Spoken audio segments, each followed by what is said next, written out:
Isipin mo nakatayo ka sa isang crossroads, literal man yan o hindi.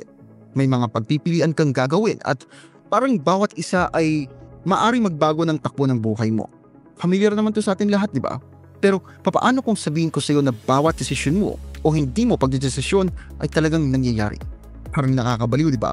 Well, welcome sa nakakagulo ng utak na mundo ng free will at determinism sa multiverse. Ngayon, bago mo isipin na nababaliw na ako, pakinggan mo muna to. Hindi lang to kung ano-anong teorya na inimbento ng mga taong mahilig mangarap o masyadong excited ng mga sci-fi writers. Ito'y isang konsepto na may seryosong scientific backing at ginugulo nito ang mga larangan ng physics hanggang philosophy. So, ano nga bang multiverse na ito? Well, isipin mo ang buhay mo bilang isa sa mga choose-your-own adventure na libro. Pero, imbes na isang kwento lang ang mangyayari, bawat pagpili mo ay lumilikha ng bagong sangay ng reality. Sa isang universe, tinanggap mo yung alok na trabaho sa Manila at nagpakasaya ka sa call center. Sa isa naman, nanatili ka sa hometown mo at binuksan mo yung pangarap mong internet shop. At hindi lang to tungkol sa malalaking desisyon sa buhay, pinag-uusapan natin dito ang bawat pagpili, bawat quantum wobble, bawat posibleng resulta ng bawat pangyayari ay lahat nangyayari sa kanilang hiwalay na mga universes. Para itong may infinite na bilang ng mga parallel na buhay na sabay-sabay nangyayari. Sa isa, naging astronaut ka at kasalukuyang lumulutang sa International Space Station. Sa isa naman, isa kang sikat na chef na may sariling TV show. Sa isa, naging ermitanyo ka at namumuhay ng malayo sa sibilisasyon sa isang liblib na gubat. Bawat possibilities, kahit gaano ka-wild o ka-boring, ay nag-i-exist sa malawak at nagsasangang multiverse na ito. Ngayon, baka kumakamot ka ng ulo at iniisip, interesting yan, oo, pero ano naman kinalaman ito sa free will, di ba? Well, my friends, dito na talagang nagiging fascinating ang usapan. Ibig bang sabihin ng pag-exist sa lahat ng parallel universe na ito, mas marami tayong free will o mas kakaunti? Sa isang banda kasi pwede mong sabihin na ito ang ultimate expression ng free will. Bawat posibleng pagpili mo ay talagang nangyayari kung saan. Para kang direktor ng infinite na bilang ng pelikula. Lahat bida ang iba't ibang version mo. Grabe no, sobrang creative ng freedom. Pero teka lang kasi kung lahat naman ng mga posibleng mangyari ay mangyayari rin, ay pinipili ka ba talaga? Parang sinasabi mo lang na may free will ka na pumili ng anumang flavor ng ice cream, pero kakainin mo rin naman lahat eventually. May silbi pa ba yung pagpili mo? Nakakalito, di ba? At dito na nga papasok yung mga determinists. Sasabihin kasi nila na kahit sa multiverse, bawat individual na universe ay sumusunod pa rin naman sa predetermined script. Yung pakiramdam mo na pumipili ka ay ilusyon lamang yan. Parang gumaganap ka lang sa isang role na nakatakda na mula pa ng simula ng panahon. Parang karakter ka sa libro. Sa pananaw mo, gumagawa ka ng mga desisyon. Pero yung author, o sa kasong ito yung batas ng physics, ay alam kung papaanong magtatapos ang lahat. But wait, there's more. Isama natin ang quantum mechanics sa usapan na ito. Pero huwag ka magalala kasi hindi naman ako masyadong magiging technical dito. Ang quantum mechanics ay yung branch ng physics na tumatalakay sa pinakamaliit na particles sa universe. At may mga wild ideas tungkol sa kung papaanong gumagana ang mga bagay-bagay sa level na yon. May tinatawag tayong multiverse interpretation. Sinasabi nito na tuwing may nangyayaring quantum event na basically palagi naman kahit saan nahati ang universe sa maraming bersyon. Parang yung multiverse theory pero mas grabe. Tuwing may particle na pwedeng gumawa ng isang bagay, pareho itong nangyayari sa magkaibang universe nga lang. Itong quantum randomness na ito ay nagpapagulo sa ideya ng isang clockwork deterministic na universe. Kung ang mga bagay sa pinaka-fundamental na level ay hindi mahuhulaan, papaanong magiging predetermined ang lahat? Parang sinusubukan mong sumulat ang script para sa isang play kung saan biglang natiteleport ang mga aktor sa iba't ibang parte ng entablado. Good luck sa iyo yan, di ba? Ngayon, balik na tayo sa reality. Baka iniisip mo, sige, napaka-interesting ang lahat ng yan, pero anong ibig sabihin nito para sa akin at sa buhay ko? Well, mas marami kaysa sa inaakala mo. Isipin mo kung papaano ka lumalapit sa mga desisyon kung naniniwala ka sa deterministic na universe. Baka feeling mo, inevitable ang mga pagpili mo. Pero kung naniniwala ka sa multiverse theory na may enhanced free will, baka may sense of possibility at responsibility ka na sa mga aksyon mo.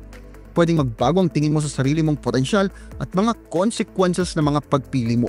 O kaya naman isipin mo kung paano mo tinitingnan ng ibang tao. Ang pag-unawa na sa ibang universe, ginagawa mo rin yung mga pagpipilian ng isang taong hindi mo sinasang-ayunan ay pwedeng magbigay ng mas maraming empathy at pag-unawa.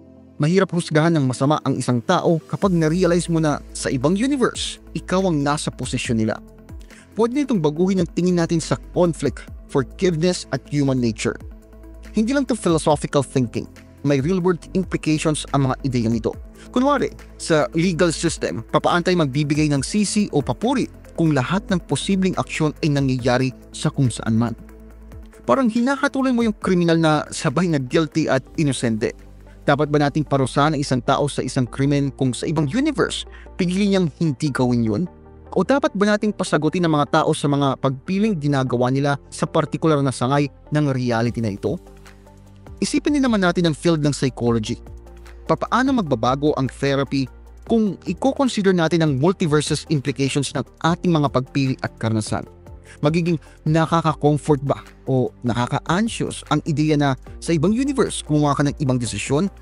Pwede nitong baguhin ng todo ang pag-iisip natin tungkol sa pagsisisi, missed opportunities at personal growth. At huwag natin kalimutan ng personal identity. Kung may infinite version dyan sa labas na gumagawa ng lahat ng posibleng desisyon, sino ka ba talaga? Ikaw ba ang kabuuan ng lahat ng version na yon o yung isa lang na nararanasan mo ngayon? Sapat na yan para bigyan ka ng existential crisis habang umiinom ng kape sa umaga. Pero nagbubukas din naman ito ng fascinating na mga questions tungkol sa nature ng consciousness at ng ating sarili. Pero wag ka naman malungkot sa mabibigat na pag-iisip na ito. May napaka-liberating din sa concept ng multiverse. Kasi ibig sabihin nito, sa kung saan man dyan, na-achieve mo na ang lahat ng mga pangarap mo. Naisulat mo na yung best-selling novel, natapos mo na yung ultra-marathon, nahanap mo na rin ang perfect love mo kahit ito sa atin ay hindi pa. At sa isang paraan, ibig sabihin nito, nag-i-exist ang mga possibilities na yun sa'yo ngayon din. Sa itong paalala na napakalawak na potensyal na nasa loob ng bawat isa sa atin.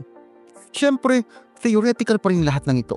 Hindi pa tayo sa ngayon makakalipat sa pagitan ng mga universe para makita kung ano sana ang nangyari. Pero ang mga ideyang to ay base sa ilang seryosong scientific theories. Ang quantum mechanics at ilang model ng cosmic inflation ay nagbibigay ng theoretical foundation para sa mga konsepto ng multiverse. Hindi lang to wild speculation, isa itong larangan ng active research at debate sa scientific community. Pero ito ang catch. Ang pagpapatunay ng pag-exist ng ibang universe ay, well, sabihin na lang natin mahirap. Paano mo matetest ang isang bagay na fundamentally ay nasa labas ng ating observable reality? Parang sinusubukan ng patunayan na may party sa kabilang buhay nang hindi mo pwedeng marinig, makita o mapuntahan ito. Gumagawa ang mga scientists ng mga paraan para potentially madetect ang ebidensya ng ibang mga universe, pero napakahirap na gawain ito. At ito ang dahilan kung bakit ang ilang mga scientists ay skeptical tungkol sa teorya ng multiverse. Sinasabi nila na kung hindi natin ito matetest, hindi ito tunay na science. Pero sinasabi naman ng iba, at kahit ako agree dito, kahit hindi natin matetest ito ngayon, hindi naman ibig sabihin na hindi ito totoo o na hindi natin ito matetest kailanman. Kasi isipin mo nung unang panahon, hindi natin matest ang pag-exist ng mga atoms o malalayong galaxy. In fact, inisip nga natin na tayo ang sentro ng universe, diba? Pero hindi ibig sabihin nun na hindi sila totoo o hindi sila nag-i-exist. Palaging tinutulak ng science ang hangganan ng kung anong kaya natin i-observe at maintindihan. At habang papatapos na tayo sa ating mind-bending journey, pag-isipan natin ang ilang malalaking tanong. Kung lahat ng possibilities ay nag-i-exist, ginagawa ba nitong mas meaningful o mas hindi ang ating mga individual experiences? Papaano binabago ng konsepto ng multiverse ang pang-unawa natin sa cause and effect? Pwede kayong magkaroon ng koneksyon ng ating consciousness sa maraming universe? Kung alam mong lahat ng posibleng pagpipilian mo ay mangyayari sa kung saan man, magbabago ba ang paraan mo ng pagdedesisyon? Walang madaling sagot sa tanong na ito, pero yun ang dahilan kung bakit sila napaka-interesting. Hinahamon nila tayo na mag-isip beyond sa ating pang-araw-araw na karanasan at pag-isipan ang nature ng reality mismo. Tinutulak nila tayo na questionin ang ating mga assumptions tungkol sa pagpili, tadhana at ang mismong fabric ng universe. Isa itong paalala kung gaano pa karami ang kailangan nating matutunan tungkol sa mundo at sa ating lugar dito. Hindi pa tapos ang debate sa pagitan ng free will at determinism sa konteksto ng multiverse. Isa itong topic na patuloy na nagpapagulo sa mga philosopher, nagpapasabik sa mga physicists at nagpapahilo sa utak ng iba sa atin. Pero hindi ba yun naman ang kagandahan dito? Sa isang multiverse na infinite ang possibilities, walang hangganan ng opportunity para sa discovery at pag-unawa. Isa itong larangan na handa para sa pagsusuri. May potensyal na baguhin ang pag-unawa natin sa reality. Kaya sa susunod, nahaharap ka sa isang pagpipilian kahit ano pa yan, mula sa kung anong kakainin mo sa tanghalian hanggang sa malalaking desisyon mo sa buhay. Mag-isip ka ng sandali. Sa ilang universe kaya ginagawa mong pagpipilian na ito ngayon? At sa ilan naman pumipili ka ng iba? Baka hindi ko mabago ang desisyon mo, pero baka mabago nito ang pag-iisip mo tungkol sa nature ng pagpili mismo. Tandaan mo, sa isang universe yan, katatapos mo lang manood ng aking video tungkol sa single universe determinism. Pero dito, pinapalawak mo lang ang isip mo sa infinite possibilities ng multiverse. At sino nga bang nakakaalam? Baka sa ibang universe, ikaw ang gumagawa ng video ito. Ayan, may pag-iisipan ka na naman ngayong gabi. So, in the end, kahit naniniwala ka sa free will, determinism o kung anong kombinasyon ng dalawa sa konteksto ng multiverse, isang bagay ang malinaw. Ang universe o mga universe na tinitirhan natin ay mas komplikado at misteryoso kaysa sa madalas nating iniisip. At yun siguro ang pinaka-exciting na realization. Ibig sabihin nito, laging may mas marami pang matututunan, madidiscover at maiintindihan tungkol sa ating sarili at sa reality na ginagalawan natin. Kaya tuloy-tuloy kang sa pagtatanong, pag-i-explore at pagkamangha sa incredible complexity ng existence. Total, sa isang universe ng infinite possibilities, ang tanging limitasyon ay ang ating imahinasyon. At di ba, nakakathrill ang ideyang yon? Maraming salamat po sa inyong panonood. Kung mahilig kayo sa history, mystery, religion, urban legends at iba pa, paki-subscribe naman po ang isa kong channel, Ang Libro. May bagong videos po every week. Paki-like at paki-follow na rin po ang aking Facebook page. Meron po tayong member content, paki-check na lamang po ang playlist. Marami-rami na rin pong nakalagay doon. Muli, maraming salamat po sa inyong patuloy na pagsuporta.